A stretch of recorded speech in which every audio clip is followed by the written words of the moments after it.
Hi, I'm Jeanne Fiorini. Thanks for being here for tarot tip number 42.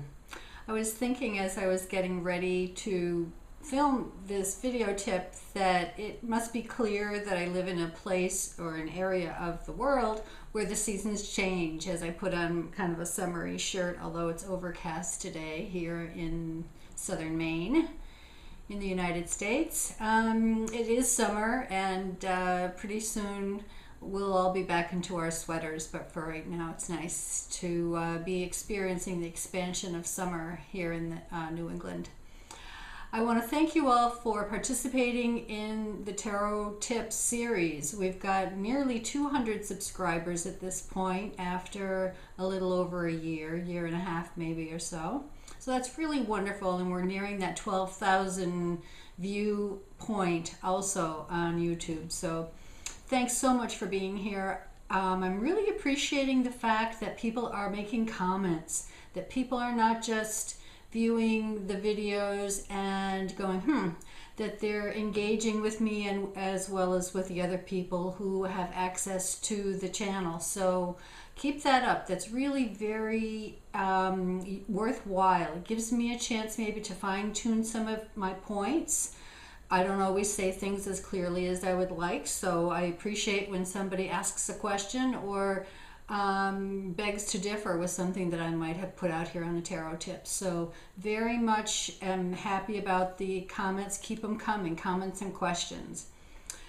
Today's tarot tip is going to be prompted by something that a subscriber asked, and it involves the learning tarot process. Not only the question between it's simply a question of using your intuition, and do I really need book learning? I think maybe I've addressed that in another tip. It may be something I talk about again in the near future. This, not conflict, but how do you get the book learning and your intuition to work together? But today's tip is going to be about the point that you can't, let me rephrase that if you have to develop a working relationship with the deck that you are using, and the same card doesn't mean the same thing in every single deck that you're going to use. Any tarot deck, any deck that is officially a bona fide tarot deck has 78 cards, has 56 suit cards, and 22 major arcana cards, 4 suits, and then the 22 major arcana. But within that basic guideline, as you are well aware, there are thousands, I don't know, maybe a million, I don't know if there's a million, but there are thousands of different permutations on that original theme, 78 cards. So does the same card mean the same thing in every deck? And the answer is no. I'm going to show you a few examples. The point of this tip is to interpret the deck that's in front of you. Love the one you're with, so to speak. Speak the language of the deck that you are working with. And this is part of the reason why I think many people end up with a couple of different tarot decks that they use. Partly because of the difference in perspective, but the variety is nice to be able to, in some ways, be able to speak a couple of different languages. That's essentially what you're doing when you have a couple of different tarot decks. So let me show you a few different comparisons. We're going to go over to the tarot table and see what we see. Okay, we're going to do a little compare and contrast here. I've got 4 different pairs of cards, and again reminding you that the point of this tip is that you have to work specifically with the images that are in front of you. You can't just take one interpretation from, let's say, the Encyclopedia of Tarot and assign it equally across the board to every single card, like every single card that falls within that framework. So for example, this first pairing, each of these are 6 of Cups. We have 6 of Cups in the Rider-Waite, and then 6 of Cups from the Mythic Tarot. And 6 of Cups is one of those classic images where we see compatibility, we see people coming together, we see two people, we see friendship, and we see connection. When you look at the Mythic Tarot version of that card, it's very different. This card has a little bit of a forlorn feeling. We only see one person in the card. We don't see connection. So we can't, I think this is a real clear example how Six of Cups is interpreted very differently in one version of the tarot, the classic Rider-Waite-Smith with the version on the top, and then the Mythic Tarot, this being designed, I think, in 1988.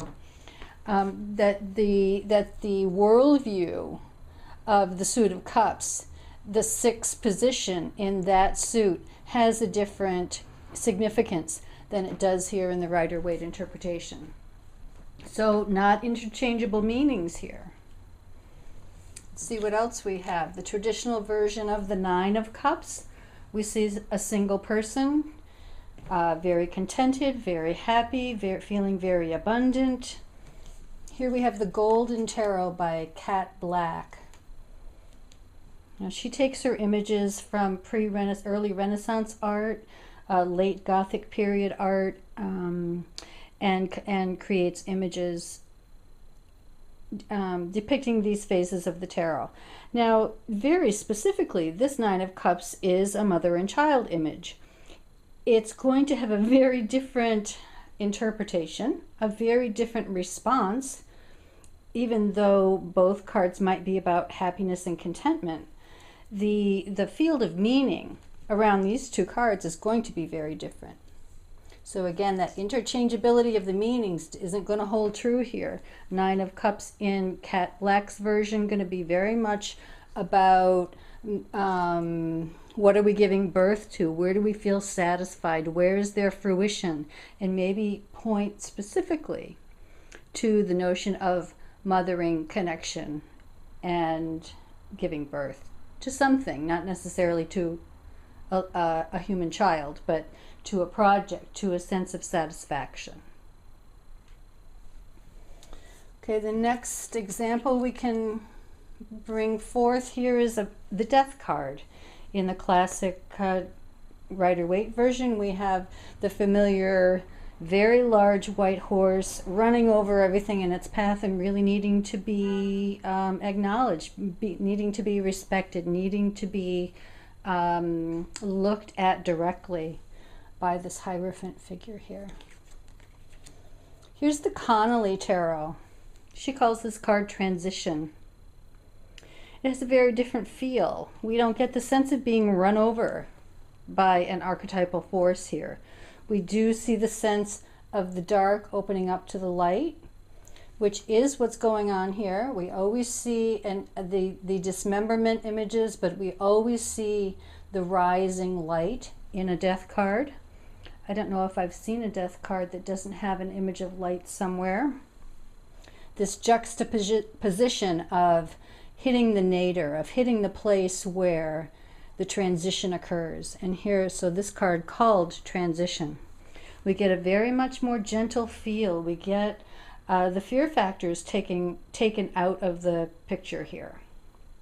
So your reaction, your interpretation still is about this archetypal notion of death, but it's colored and has a different flavor in this Connolly deck.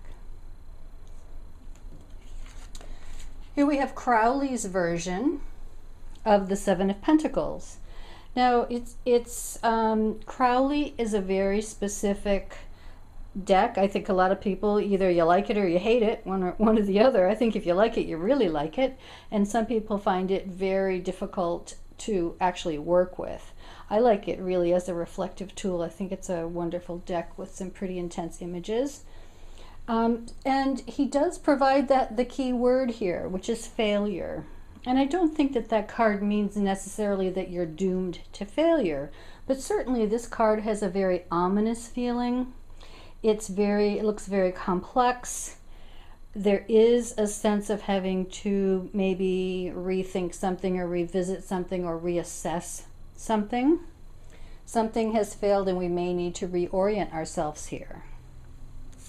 And here we see the same Seven of Pentacles, although it's called discs, Actually, it's called Discs and Crowley. I beg your forgiveness. You get into a habit of using certain words. Crowley does call it discs, and here's 7 of discs in Mother Piece. A very, very different image. Here we see a woman 7 months pregnant, having to pretty much wait it out, having to lie down, and she might be thinking, what did I think I was doing? What did I get myself into? There is a sense in both of these cards of needing to make adjustments. And that idea about assessing, perhaps. But certainly a very different image. We're going to have a different response, a different reaction to the card depending on which one shows up on your tarot table. So remember that you love the one you're with in terms of your tarot deck. Pay attention to the images that are on that particular card.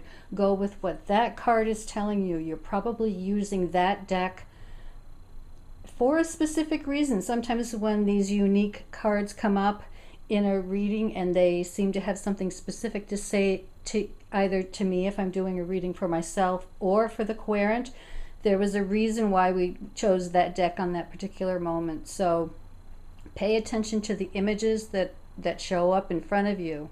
They're there for a reason. So thanks for joining the Tarot Tips, and we will see you next time.